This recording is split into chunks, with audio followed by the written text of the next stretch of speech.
talk, shop, pop, movies. Oh, hey there, this is Derek, the Convicted Cinephile, and if you're a convicted cinephile yourself, please like, share, and subscribe to the channel down below. On my channel, I like to talk, shop, and pop open, that is, movies and physical media, and I meant to do this a day ago, but but I was busy.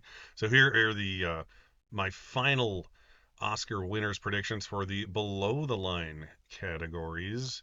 If you have not checked out my above the line category video, I'll link that at the end of this one. Those are the ones for the top 8 categories. This is everything else. I honestly think I'm going to forego talking about the shorts in this video because I'm basically just going along with the rest of the people on the Awards Expert app. If you do not have the Awards Expert app, you should get it because it's awesome. Thank you, Brother Burrow, for that one. And also, follow me on there. Why not? It's free. Why not do it? So let's get into these Oscar nominations predictions. I'm tired. Oscar winners predictions. We're going to start off with International Feature. The nominees there are Girl with the Needle, Flow, The Seed of the Sacred Fig, Emilia Perez, and I'm Still Here. The smart money, just based on nomination haul and all the stuff it's won so far in this category and others, would be to go with Emilia Perez, but in light of the controversy, which may not matter at all, it seems to be helping Zoe, if anything. Clearly, it is not helping the movie overall or the lead actress. So, that ain't happening. But I'm still going to kind of hope dict here and go with I'm Still Here. Sadly, I have not seen it yet. I'm sure it's great. I've heard nothing but great things. It will most likely be the only Best Picture nominee I don't have a chance to see before the show, which sucks. I wish it was like streaming somewhere. I just don't have time to go see a movie in theaters this week to do so. But I'm hoping and predicting that I'm Still Here is going to win just because it would be cool. If it did not have the Best Picture nomination or the Best Actress nomination, I would not be picking it to win. But it's clearly being seen by as many people as possible due to its being in Best Picture, and it was enough from her Golden Globe win to get her into Actress here and Best Picture. So it's already got a surge of popularity where Emilia Perez could only go down. I'm Still Here has only been able to go up, basically. So I'm going to go with I'm Still Here, and it needs to win this, I believe. Like, there's no direct correlation, obviously. But if it wins here, then I would watch out for Fernanda Torres in Best Actress. If it doesn't win here, then she's a distant third and not a dark horse for the win, I would say. So, international feature, I'm hoping for I'm Still Here to win because it would be cool. And Amelia Perez winning less is a good thing. All right, documentary feature. This is a weird one. This one's always tricky. We have No Other Land, Porcelain War, Black Box Diaries, Sugarcane, and Soundtrack to a Coup d'etat. No Other Land has been like that. Of course, that's going to win thing all season long, but hearing other people talk about it and the fact that it hasn't really won any really important prizes because of its distribution issues and stuff, I'm tempted to switch to Porcelain War because that at least won DGA, and they're both about very important topics.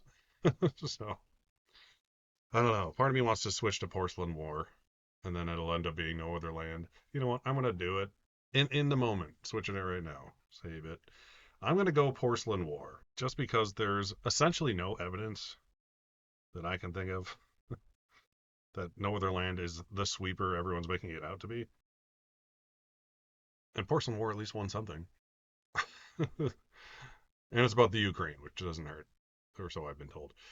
So I'm gonna do that. If No Other Land will probably be the winner. Otherwise, I wish Superman was nominated, like it won at the BAFTAs and PGA. I think if that got nominated here, it would win, just because it's so easy to watch, both as a movie and just accessibility wise. It's the one documentary I've watched this year because I love Superman, and I finally watched it a couple weeks ago, and it was great. I understand why movies like that don't get in because it's just little life stories of celebrities. These are more important stories, so I get it. But yeah, it's too bad it can at least get nominated. Whether or not my picture shows, because I'll probably forget to add this new picture. Me editing this will hopefully remind myself to do that. Porcelain War is my official final prediction, and watch that be the one I get wrong. I'm just kidding. I'm going to get a lot wrong. Animated feature, we have The Wild Robot, Flo, Wallace and Gromit, Inside Out 2, and Memoirs of a Snail. For a while, I was going to go with the underdog, Flo. Wallace and Gromit won BAFTA, but that's a very BAFTA thing. Had Flo won at BAFTA, I'd probably be going for Flo. But since it didn't, I'm going to go for Wild Robot because it swept the Annies, it won Critics' Choice, it won PGA. There's no real reason to go against it other than Flo might win. So it seems like the safe bet. So I'm going to go with Wild Robot. It'll be a good win either way because Flo was great. If you haven't seen Flo, it's fantastic. I believe it's on, what did I stream it on? HBO Max, I think. Yeah. The other day. Gorgeous movie. Either one would be fantastic winner, but I think Wild Robot just has the edge. Best cinematography. The nominees here are Amelia Perez, Dune Part 2, Nosferatu, Maria, and The Brutalist. This is a weird category. It's not a bad category. The nominations are pretty good. Amelia Perez is but the other four are very solid nominees for sure. Finally watched Dune Part 2 last night, and like everyone says, I did like it more than the first part, which I need to rewatch at some point, but I didn't have 5 hours plus to do so. So I watched like a really short YouTube video just like explaining, recap what happened in the first one because I remembered bits and pieces. So I wasn't completely lost. And I did enjoy the second part quite a bit more. Still not my favorite thing in the world. For some reason, movies like that, as gorgeous and impressively made as they are, I never get attached from a character level to any of these movies. So it's one of those, it's amazing, but I just don't care situations. So I can understand why a lot of people are just like poo poo it. But it's still a good movie. There's nothing wrong with it at all. It's just not my thing, despite being technically amazing. Anyways, I'm going to go with The Brutalist here for cinematography. It won the BSC and BAFTA, and it has amazing cinematography, and it's a Best Picture hopeful, Best Director candidate. It would be a very good win. The VistaVision filmmaking is beautiful constantly throughout the movie. That alone is nomination worthy. Just the fact that they shot on VistaVision is awesome. So I'm going to go with that. It has the most things going towards it. It's the highest profile movie of the bunch. Second place, oddly enough, I have Maria, which is the only nomination for the movie, and I only have it in second because apparently it won ASC. Good for them. It looks gorgeous. I haven't sat down to watch it yet. Had it been nominated for Best Picture and a slew of other things, I would have made time for it, but yeah, I'll watch it eventually. Third place, I have what I kind of hope wins, to be honest, if it's not The Brutalist at least. Nosferatu. This would be an amazing win. This won the Critics' Choice Award for cinematography. I'm just glad it's here. It's beautifully shot. Like I said, if it's not The Brutalist, I really hope it's Nosferatu. Brutalist cinematography. One of the upwards of 7 Oscars it could possibly win. Best film editing. Possibly the most important award out of all these I'll be talking about in this video because it's definitely the sub best picture prize because they just went out and nominated the top 5 movies. Let's just be honest. They didn't look at the editing in half of these movies and nominated based on the actual editing quality. Amelia Perez, there's a lot of stuff going on there, but it doesn't deserve to get nominated. The Brutalist, I think it's edited fantastic. Some people will complain that it's too long. Yes, it's a long movie, but that doesn't mean that it's not edited really well. Wicked, sure, it's fine. Another case of it's too long, but I have no issues with the editing. I wouldn't nominate it necessarily, but it's fine. Anora, a very solid nomination, I think. I liked the editing in Anora a lot. It's one of my favorite things about the movie is its kinetic pacing. That's also Sean Baker's nomination. I did a video also recently about how he could be the first person to win 4 Oscars in the same night for the same film. So that'd be interesting if that happened. And last but not least, we have Conclave, which is what I have as my prediction, pretty much solely because it won at BAFTA, and it is at least in second place, as far as we can tell. As far as winning Best Picture chances go, it could easily win screenplay, editing, and picture, and nothing else, and it would make perfect sense in the long run. If Anora wins Best Editing, it's winning Best Picture, and it's going to be a massive sweep. But if Conclave wins editing, Then we have a race for Best Picture. The Brutalist wins editing. Then also, yes, big race for Best Picture. If editing goes to Wicked or Amelia Perez, I think it'll just be a weird win that doesn't really amount to much else. Challenger should be here. That's all I'm saying. Dune Part 2 could easily be here. The editing in the movie is great as well. Whatever. It's just, I think when they announced the nominees for this category, I was like, this category sucks. Production design. The nominees are Wicked, The Brutalist, Nosferatu, Conclave, and Dune Part 2. This is arguably like the best category of all of them. Like all five of these are perfect nominations in my opinion. I am going for Wicked here. I think it'll be the pair of Oscars it wins, production design and costume design, which we'll get to next. If it doesn't win, I think it's going to go for The Brutalist, just because that's such an overwhelming part of the film is the architecture. So that would make sense if it came out of nowhere and won, and if it wins something like this early in the night, especially if it goes along with editing, then I think The Brutalist is going to have a hell of a day. But I think this is Wicked's to lose. Nosferatu, once again, would be an awesome winner. Any of these would be a great winner, which is what makes it such a great category. Costume design, once again, I'm going for Wicked. The other nominees here are Nosferatu, Conclave, A Complete Unknown, and Gladiator 2 with its only nomination. Therefore, I don't think it's going to win. Complete Unknown, like I get why it's here because it's a period piece, but it still strikes me as an odd choice for costume design given other options that are out there. Conclave is another one that a lot of people give crap to just because it's like it's one costume. Yeah, but it's like perfect. It's more than one costume, but the costumes look amazing. Nosferatu would be my preferred winner, just because it would be amazing, and I think the overall look and style of that movie is perfect. But it's going to go to Wicked. Honestly, probably more likely than production design even. Won't spend too much time on the Wicked ones because, yeah, they're going to win. It won both of those at Critics' Choice and BAFTA. BAFTA doesn't even love Wicked, but they gave them both of those. Next, we have Best Makeup and Hairstyling. The nominees there are A Different Man, Amelia Perez, Wicked, Nosferatu, and The Substance.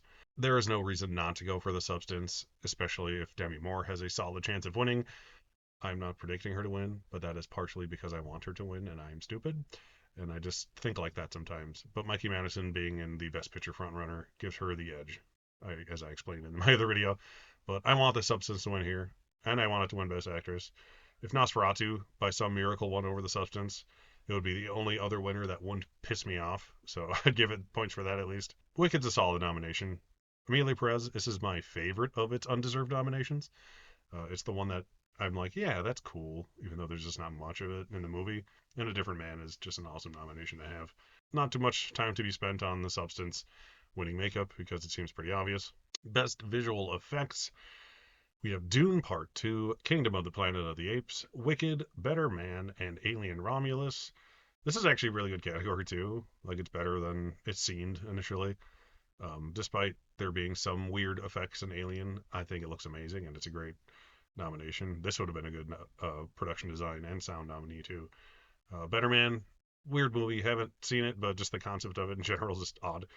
But the visual effects look amazing. Like I've seen some behind the scenes stuff about it, and it's extremely complicated and looks great. Wicked just seems like it's here because it's like the huge popular movie of the year that also happens to have pretty good visual effects. I think that's the least deserving winner if any of these were to win, personally. But it's still a good nomination. Kingdom of the Planet of the Apes. None of these movies have won so far, so why would they go for this one? This is sort of my logic. But if it were to win, that'd be cool because this franchise does deserve an Oscar win for its ridiculously good visual effects. I'm just gonna go with Dune Part Two. Yes, they did it for the first one, but the movie looks about as real as you can. Having just seen it yesterday, the visual effects in this movie are stunning, for lack of a better term. So I'm gonna go Dune Part Two there. And also in sound, I'm going for Dune Part 2 there as well. The other nominees there are Wicked, Complete Unknown, Wild Robot, which is a cool nomination. Don't get enough animated movies in sound anymore. And Amelia Perez. This category would be much different if I was doing the nominations, but Dune Part 2 makes the most sense.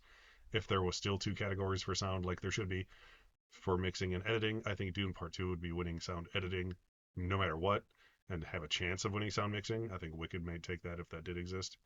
So I think Wicked's in second place based on that.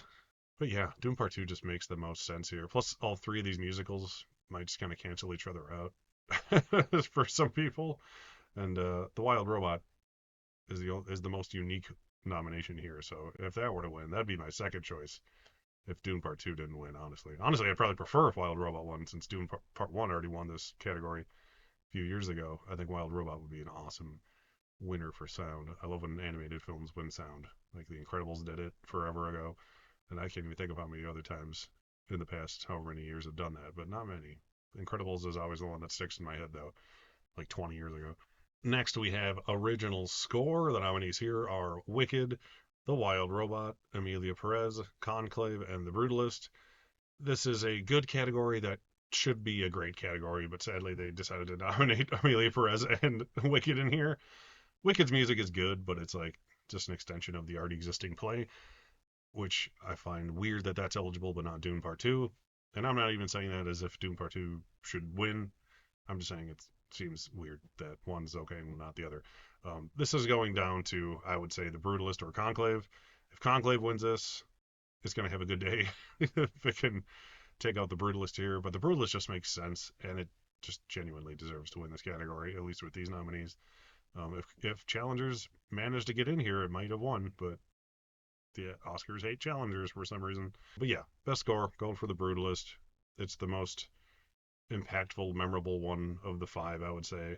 Mainly because the music from Wicked is the songs that you remember, and Amelia Perez, I don't remember the score or 90% of the songs because they're not very good. So there's that. I think the other three are the only ones that really deserve to be here, in my opinion. And the last category I'm going to do is original song. Like I said earlier, I'm not going to do the shorts because I don't know what the hell I'm talking about. Just download Awards Expert. Follow me on there and see what I'm doing if you want. Um, but I'm just going to probably go along with the crowd and do whatever seems most likely. On to original song. The nominees there are El Mal from Amelia Perez, Mi Camino from Amelia Perez, The Journey by Diane Warren, of course, from the 688, Like a Bird from Sing Sing, and Never Too Late from Elton John. Never Too Late. It'd be really cool if Sing Sing won this one, just to throw a wrench into everything. And then the movie could win something. That'd be cool. Diane Warren probably won't win. Honestly, if there's ever been a year that's just like a fuck it, give it to Diane Warren year, this is the one.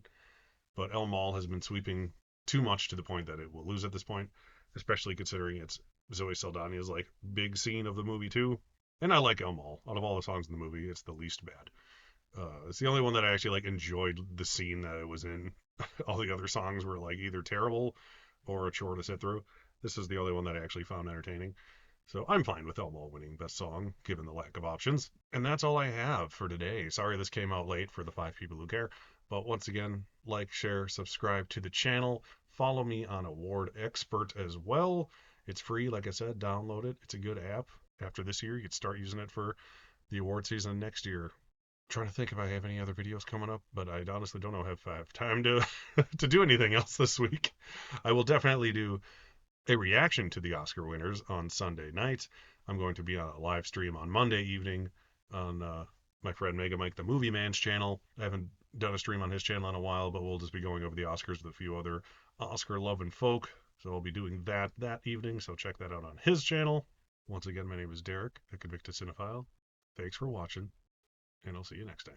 Talk, shop, pop, movies.